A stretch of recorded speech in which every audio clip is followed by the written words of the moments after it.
NATO's had a presence in Ukraine in various forms for over 25 years. So we've had a presence and a relationship with Ukraine for a long time. So the presence is not new, but it was decided almost a year ago that we would raise the level of the head of the representation, but also raise the scale of the representation. So I was previously an Assistant Secretary General in NATO, working in Brussels in the headquarters for 7 years in 2 different roles.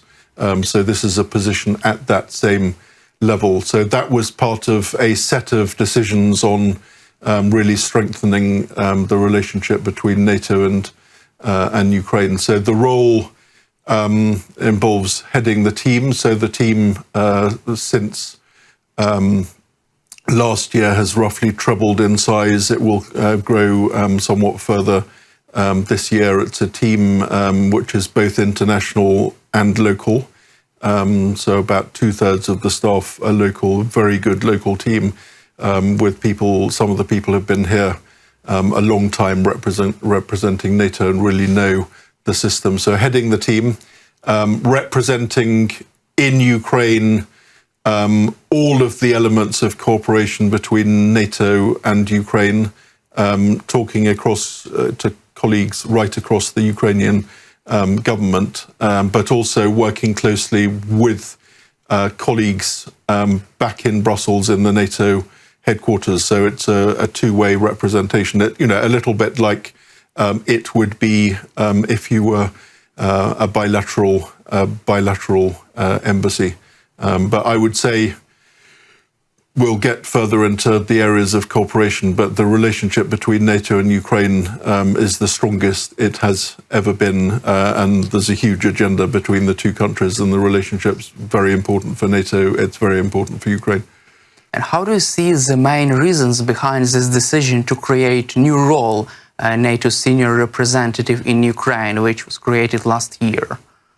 It was part of a package of measures which were agreed during last year, including at the last NATO summit in Washington. And it was really an expression of the central importance for NATO of this relationship, of the cooperation with Ukraine, of Ukraine being as successful as it can be on the battlefield, the needs of Ukraine and the importance of Ukrainian security for NATO members, and the wish of NATO members to assist Ukraine. So it was part of a package, and at the top of the list in that package, very important in that package, was an undertaking made at the last summit that NATO allies would spend at least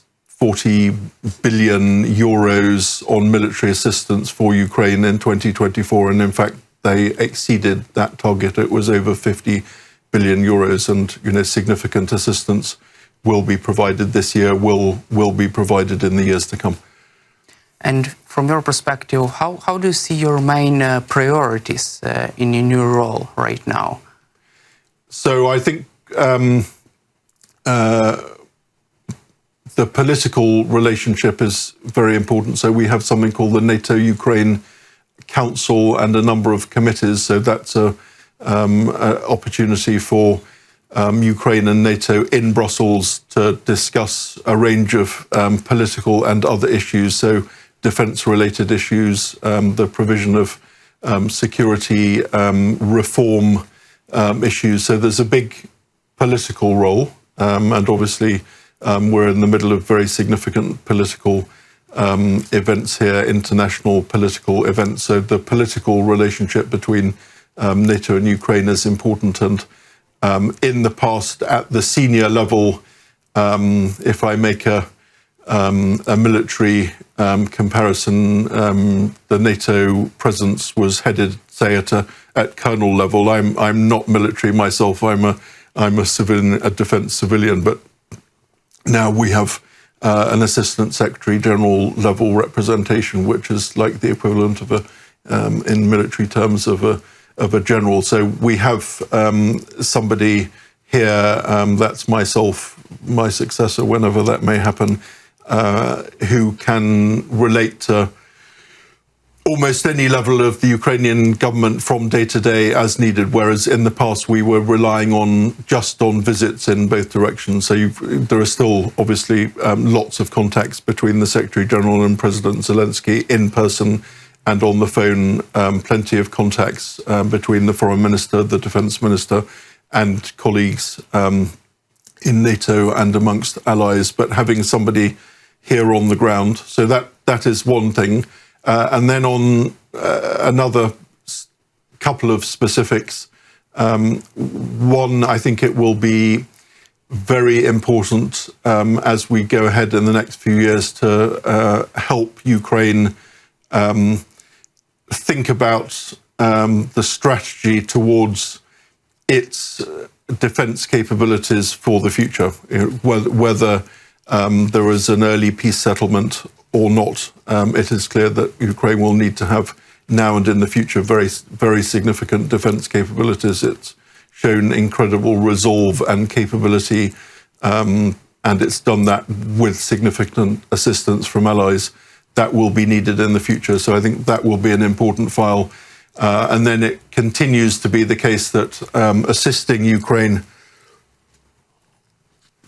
and working with Ukraine in a variety of other areas, which we can go into in more detail, will be really important, but including on reform. And I would say it's also the case that more and more allies want to learn from Ukraine. So you've learnt in a very hard, tough way lessons from the battlefield, for example, which allies themselves need to learn. And some of the innovation, so I've seen some very impressive innovation here, both in Lviv and elsewhere in Ukraine, and sharing that innovation, exchanging ideas, working together on projects will be more and more important.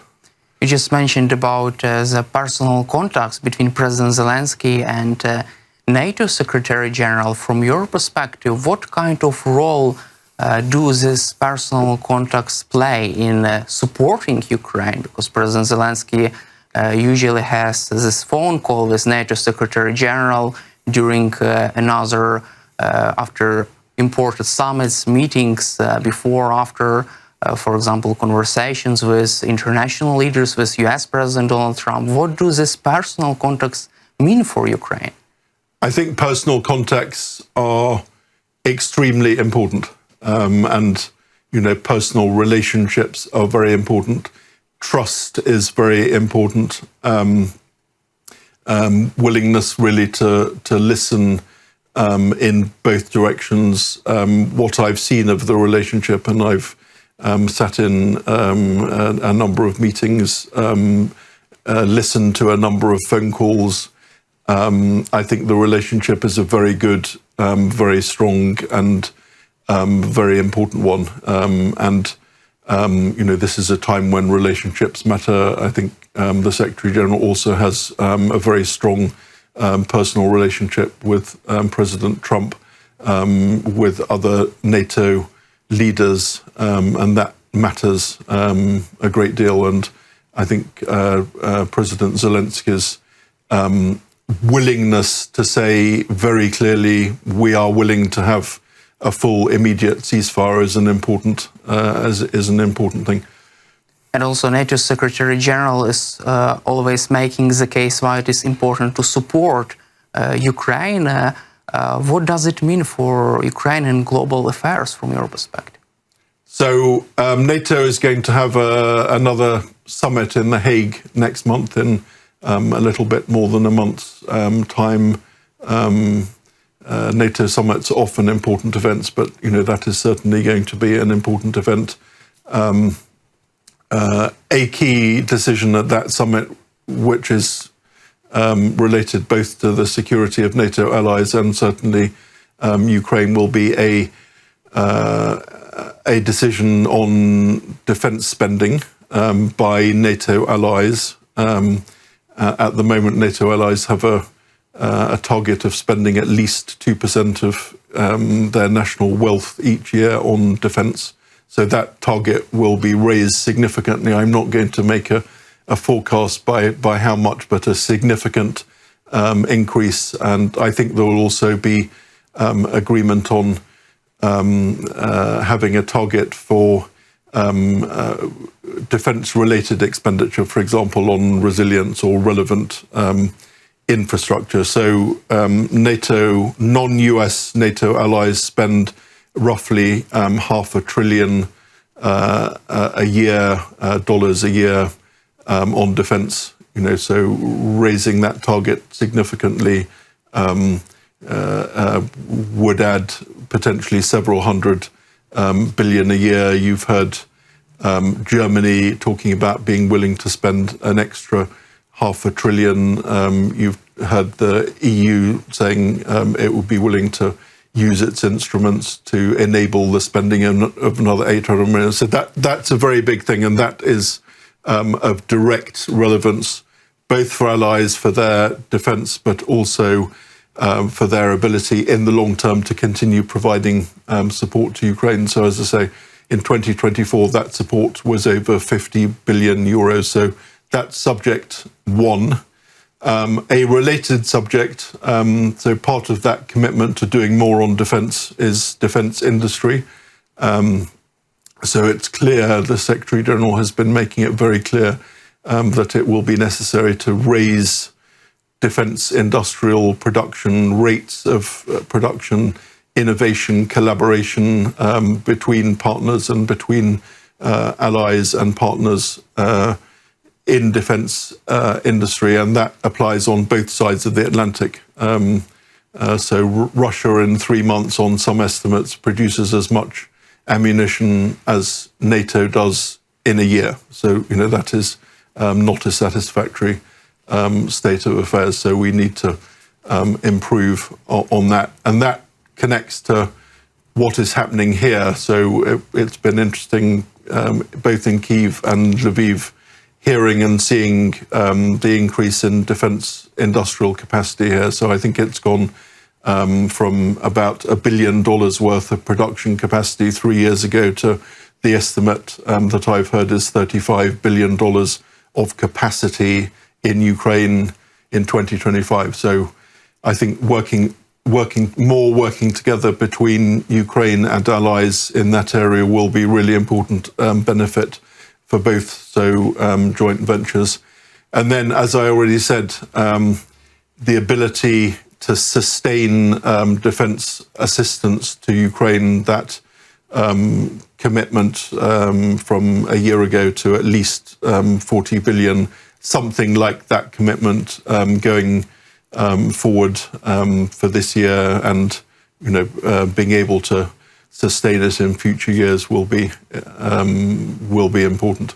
And if there is that commitment to growing defence expenditure, then that will be achievable.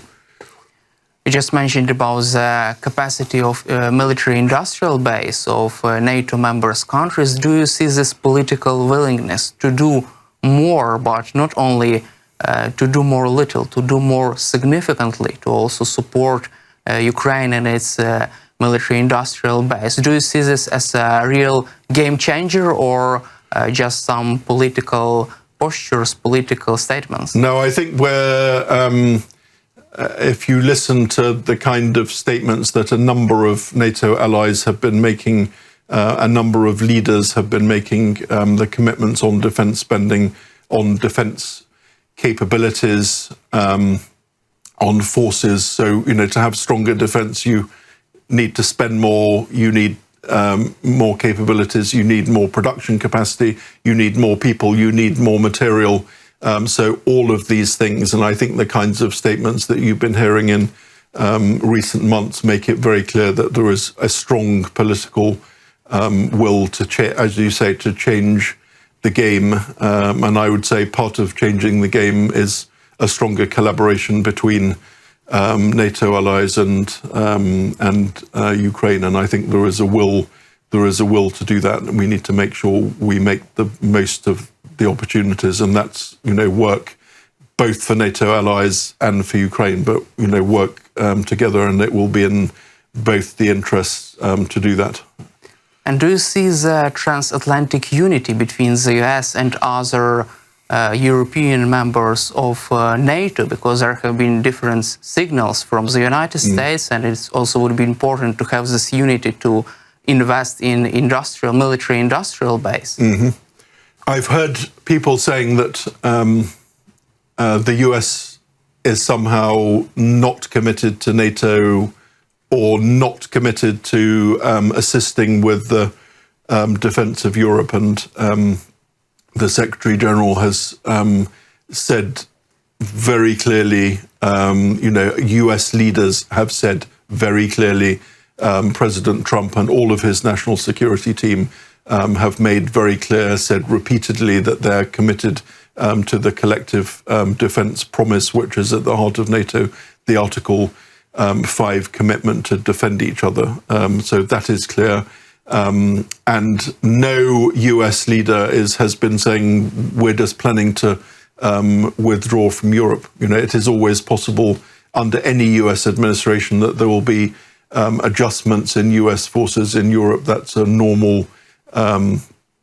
is a normal process. But what the US has been saying clearly, and it's a perfectly fair request and demand, is that there is a real rebalancing between the amount of effort that Europe makes in its own defense and the US contribution to transatlantic security.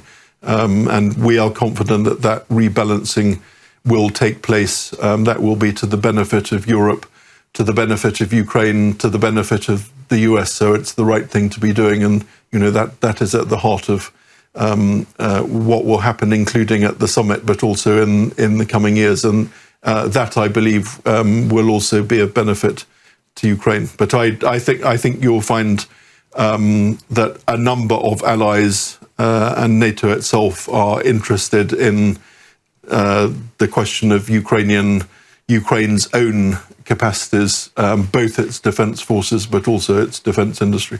And do you see this big trust, that this trust between allies remains also between United States and European allies in working together to strengthen NATO and its borders? So I think you've seen allies working together, including in the context of the discussions about moving towards a ceasefire and a settlement here.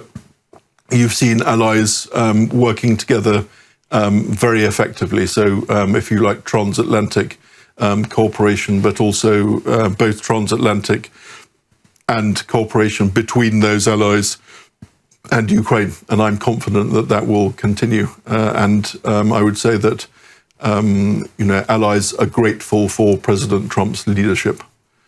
And also let's cover Ukraine's aspiration to join NATO. This topic, is it still on the table right now, as we hear different statements, different decisions could be made during negotiations? So I think that the position is that it remains as it has been stated by NATO in the past, that NATO allies expect that Ukraine will join NATO. That is the case, but it is also the case that it was never stated that Ukraine would join NATO as part of a peace settlement, if a peace settlement comes about. So I refer back to what has been said actually in the last two NATO summits, that Ukraine will join NATO when allies agree and when conditions allow. And that position is unchanged. And I go back to saying, actually, in practice, in terms of the real relationship, in terms of real cooperation, mutual cooperation and assistance from NATO allies to Ukraine, but also benefits that Ukraine gives to NATO allies, the relationship has never been closer or stronger. So you've got, 50 billion in assistance last year. You've got the establishment of a training and support and training command in Germany, which coordinates the provision of equipment and training. You've got the Joint Analysis Training and Education Centre recently established in Poland, in Bydgoszcz, which is taking lessons learnt from the war, both military ones and civil ones, including, for example, in the area of resilience, learning them together. And in both of those institutions, the command and the centre, and that's the first centre, the one in Poland is the first centre with a partner. In both places, you've got strong Ukrainian teams working closely, so they're really joint enterprises. And then you've got, a set of other areas where we're working together. We have a comprehensive assistance package fund for non-lethal equipment, both urgent assistance, but also longer-term projects, capacity building. We've got a program of moving towards greater interoperability between Ukraine and NATO. So at all kinds of levels, political and military, short-term, long-term, urgent, strategic, we are doing more, and we will be doing more. Thank you, Mr. Turner, for your time and for your support for Ukraine, for your work, and glory to Ukraine. Slava Ukraini. Героям слава. Thank you very much. Thank you, Daniel.